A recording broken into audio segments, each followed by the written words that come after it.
जय भोले की हर हर महादेव बम बम भोले। आज मैं आपको सुख सागर 11वें स्कंद का छठा अध्याय सुना रही हूँ। चढ़े विमान सुर सुरग सो वर्षे ही सुमन समूह, निरखे श्याम मुख की छटा लज्जित मन से ही विहू। हरि स्तुति करे विविध विधि, प्रमोदित भय विधात, देवन को निज साथ ले बोले हरि सो बात।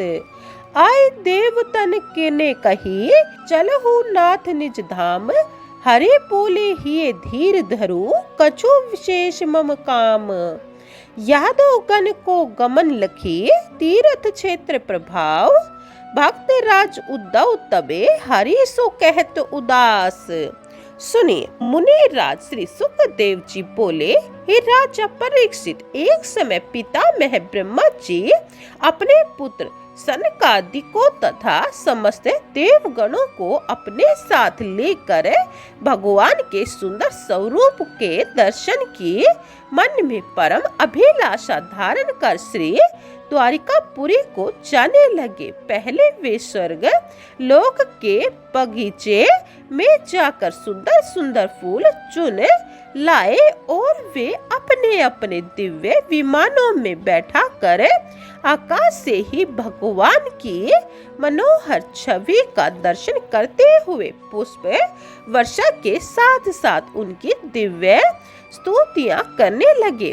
उनके अनंतर देवगण हरिद्वारिकापुरी में आए और वहां शिवजी के साथ ब्रह्मा जी सभी ने प्रणाम करते हुए भगवान श्री कृष्ण चंद्र जी से कहने लगे, हे सर्वव्यापक प्रभु, हमने आपसे पूर्व तो भूमि का भार हरण करने का आग्रह किया था, सो आपने हमारे अनुग्रहानुसार अपने सभी कार्यों को पूर्ण कर लिया है। हे इस कराल कलिकाल में आपके इन गुणानुवादों का पाठन श्रवण तथा कीर्तन करते हुए मनुष्य श्रेष्ठ साधु पदवी धारण कर अंत में अपनी सदगति प्राप्त करेंगे। हे भगवान, आपको यदुकुल में प्रकट हुए अब तक 125 वर्ष व्यतीत हो चुके हैं तथा अब तक हम लोगों का भी कोई कार्य आपसे अवशिष्ट यानी शेष नहीं रहा, अतः आपका यहाँ रहना कोई आवश्यक नहीं है और यह यदुकुल भी विप्रशाप से प्राय नष्ट हो ही चुका है। अतः यदि आप उचित समझेंगे तो बैकुंठ लोक चले। श्री कृष्ण भगवान बोले, हे ब्राह्मण, आपने जो कुछ भी कहा वह तो सब यथार्थ ही है, किंतु यह बात यादव कुल विशेष रूप से बढ़ा हुआ है और वीर्यवान भी है। यदि मैं अभी से ही परम धाम चल दूंगा तो अवश्य ही ये मधोमत यादव गण प्रलय काल के समुद्र तक तरह वेशों का संहार कर देंगे। हे सूर्यवेंद्र, अब ब्राह्मण शाप द्वारा शीघ्र ही यादव वंश का अंतकाल आ चुका है। कुल के सर्वनाश हो जाने पर ही मैं बैकुंठ लोक में आ सकूंगा। श्री सुखदेव जी कहने लगे, हे राजन, इस प्रकार भगवान श्री कृष्ण चंद्र जी के समझाने पर ब्रह्मा तथा शिव जी समस्त देवताओं के साथ भगवान को प्रणाम अपने अपने लोकों को चले गए।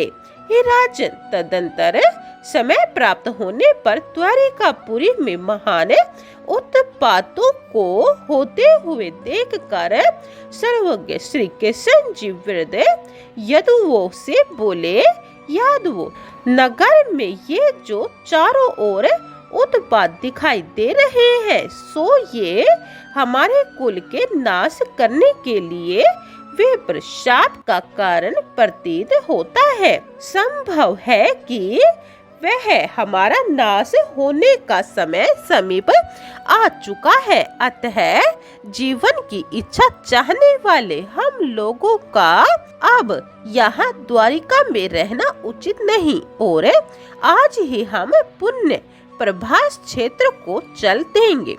इस कार्य में विलंब करना मेरी समझ में अच्छा दिखाई नहीं देता। उस प्रभास क्षेत्र में दक्ष के घोर शाप से 6 रोगी हुई। चंद्रमा भी जल से स्नान कर रोग से मुक्त हो गया था और वही पुनः कला वृद्धि को प्राप्त हो गया था।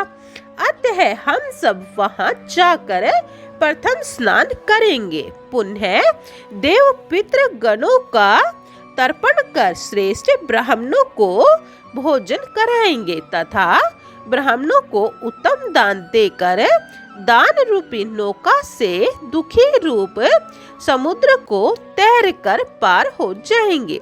श्री सुखदेव जी बोले, इस प्रकार भगवान श्री कृष्ण जी के द्वारा समझाए गए यादवों को प्रभास तीर्थ जाने के लिए तत्पर देखकर परम भगवत भक्ति श्री उद्धव जी श्री कृष्ण जी से एकांत में मिले और उनको चरणों में दंडवत प्रणाम करते हुए हाथ जोड़कर स्तुति करते हुए बोले, हे देव देवेश, आप इस कुल को नष्ट कर निश्चय ही इस मृत्यु लोक को त्याग कर शीघ्र ही बैकुंठ धाम को जाना चाहते हैं। इसी कारण से आपने शाप दूर करने की स्वयं सामर्थ्य रखते हुए भी शाप का मोचन नहीं किया। हे महाराज, मैं तो आपके चरण कमलों को क्षण मात्र भी त्याग नहीं सकता। हे नाथ, आप मुझको भी अपने धाम ले चलो। हे कृष्ण, मनुष्य तो आपके चरितामृतों का आस्वादन करते हुए संसारिक अन्य वस्तुओं की इच्छाएं त्याग देते हैं।